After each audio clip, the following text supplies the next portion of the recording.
So వారిని చూసి చేయటం వేరు, ప్రచారం అప్పుడే మొదలు పెట్టడం వేరు.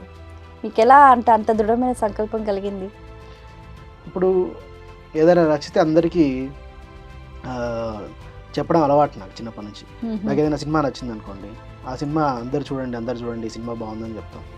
ఒక హోటల్లో నాకు పూరి నచ్చింది అనుకోండి, ఆ హోటల్కి వెళ్ళి పూరి తినండి అందరు బాగుందని చెప్తాం.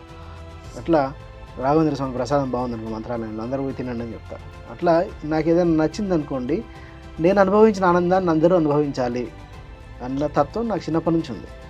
కాబట్టి నేను ఏదైతే ధ్యానం చేసి అనుభవించానో నా అనుభవాన్ని, నా ఆనందాన్ని అందరూ ఆనందిస్తే, అందరూ ఈ అనుభూతి పొందితే బాగుంటుంది కదా ఉద్దేశంతో ఐ స్టార్టెడ్ ధ్యాన ప్రచారం అన్నమాట.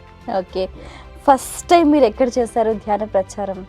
ఫస్ట్ టైం యాక్చువల్గా 99లో పిరమిడ్ పార్టీ ఆఫ్ ఇండియా అని ఒక పొలిటికల్ పార్టీ లాంచ్ చేశారు పత్రిజీ.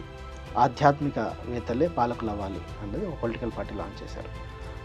మా నాన్నగారు ఆ టైంలోనే మెడిటేషన్లోకి వచ్చారు, 99 ఆ టైంలో వస్తే మా ఊర్లో మా కాన్స్టిట్యున్సీకి, వనపర్తి కాన్స్టిట్యున్సీకి ఎమ్మెల్యేగా మా డాడీని సెలెక్ట్ చేశారు పిరమిడ్ పార్టీ ఆఫ్ ఇండియాకి. అప్పుడు మా డాడీ మరి పిరమిడ్ పార్టీ ఎమ్మెల్యే కదా, కొన్ని పోస్టర్స్, కొన్ని ప్యాంప్లెంట్స్ అండ్ సోక్రటీస్ చెప్పిన సూక్తులు కొన్ని అవన్నీ ఇచ్చారు అన్నట్లు.